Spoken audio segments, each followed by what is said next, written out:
Cockroach जनता party अब आरक्षण के मुद्दे पर अपना बड़ा आंदोलन शुरू करेगी। ये मांग अब देश भर से उठ रही है।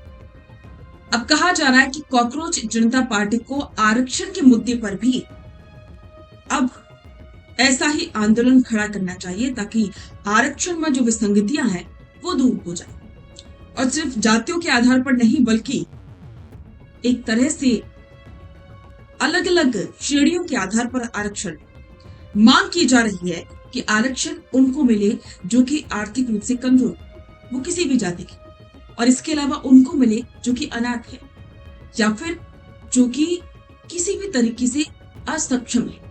ये तमाम तरीके की बातें अब चल रही है देश में। नमस्कार, स्वागत है आप सभी का द फैक्ट इंडिया पर और मैं हूं आपके साथ पूजा जाधव। आंदोलन समाप्त हो गया है कॉकरोच जनता पार्टी का, लेकिन अब खबर है कि एक बड़ा आंदोलन कॉकरोच जनता पार्टी प्लान कर रही है। अब सवाल है कि क्या वो आंदोलन आरक्षण के मुद्दे पर होगा या फिर किसी और मुद्दे पर। चलिए इस पर विस्तार से बात करते हैं। केंद्रीय शिक्षा मंत्री के इस्तीफे और परीक्षा सुधारों पर हाई पावर्ड कमेटी के गठन के बाद सीजेपी ने अपना धरना प्रदर्शन का दौर भले ही खत्म कर दिया हो, लेकिन संगठन के तेवर अभी आक्रामक है। सीजेपी संस्थापक अभिजीत दीपिके ने साफ कर दिया है कि धर्मेंद्र प्रधान का इस्तीफा उनकी मंजिल नहीं बल्कि सिर्फ एक शुरुआत है। संगठन ने नीट और पेपर लीक के कारण अपनी जान गंवाने वाले छात्रों के परिवारों को मुआवजा देने की मांग की। इसके साथ ही 20 जुलाई को चलो संसद मार्च के दौरान छात्रों पर दर्ज मुकदमों को वापस लेने के लिए भी सरकार पर दबाव बनाया जा रहा है। सीजेपी की रणनीति है कि गांव-गांव तक पहुंचेगा आंदोलन। प्राथमिकता यह है कि शिक्षा सुधार, पारदर्शिता और छात्र अधिकार, और इसके अलावा अगला रुख पंजाब पेपर लीक और भर्ती परीक्षाओं की विसंगतियां। अब सबसे बड़ा सवाल है कि क्या सीजेपी का अगला निशाना आरक्षण नीति, भर्ती परीक्षाओं की पारदर्शिता और शिक्षा सुधार से जुड़े बड़े मुद्दे होंगे।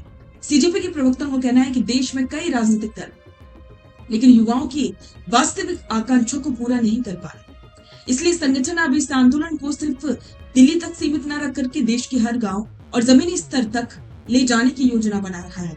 पंजाब में सामने आए कथित पेपर लीक और विभिन्न राज्यों में भर्ती परीक्षाओं में आ रही विसंगतियों पर सीजेपी बहुत जल्द अपनी अगली रणनीति का औपचारिक ऐलान करने वाला। 36 दिनों के इस हाई प्रोफाइल आंदोलन के बाद अब ये चर्चा भी जोरों पर है कि क्या सीजेपी एक राजनीतिक दल के रूप में मुख्य धारा की राजनीति में उतरेगी। संगठन के प्रवक्ता सौरभ दास के अनुसार फिलहाल सीजेपी का सीधा चुनावी राजनीति में उतरने का कोई तत्काल इरादा नहीं। उनका मुख्य उद्देश्य सत्ता में बैठी किसी भी सरकार को युवाओं की मांगों के आगे झुकने पर मजबूर करना है। हालांकि संगठन के वरिष्ठ नेता आशुतोष रांका ने भविष्य की संभावना को खुला रखते हुए कहा कि सार्वजनिक जीवन में कभी ना मत गई। जब तक देश की शिक्षा व्यवस्था में आमूलचूल परिवर्तन नहीं आता, हमारा ये संघर्ष रुकने वाला नहीं है। तो साफ है कि जंतर मंतर में टेंट भले ही उठ गए हो, लेकिन युवाओं का यह असंतोष थमा नहीं। सीजेपी का ये नया मॉडल बताता है कि आने वाले दिनों में शिक्षा, भर्ती परीक्षाओं और प्रशासनिक सुधारों को लेकर के एक बड़ा जन आंदोलन आकार ले सकता है। अब देखना होगा कि सरकार हाई पावर्ड कमेटी की सिफारिशों पर कितनी जल्दी अमल करती है और सीजेपी अपनी नई रणनीति से देश के युवाओं को कितना जोड़ पाती है। अब आपको क्या लगता है, क्या सच में कॉकरोच जनता पार्टी को अब आरक्षण के मुद्दे पर ही आंदोलन करना चाहिए?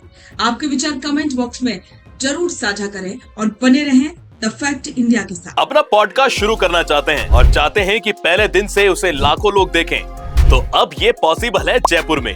जयपुर का सबसे तेजी से बढ़ता हुआ digital news channel the fact India आपके पॉडकास्ट को वर्ल्ड क्लास बनाने के लिए जयपुर के बीचों बीच श्याम नगर में लाया है world class podcast setup, green screen setup, उसे शूट करने के लिए best state of the art facilities, editor से लेके लाखों फॉलोअर्स और करोड़ों वरी रील्स वाला यूट्यूब चैनल, और ये सब आपको एक ही जगह पर मिलने वाला है। तो पूरी जानकारी के लिए आज ही व्हाट्सएप कीजिए इस नंबर पर।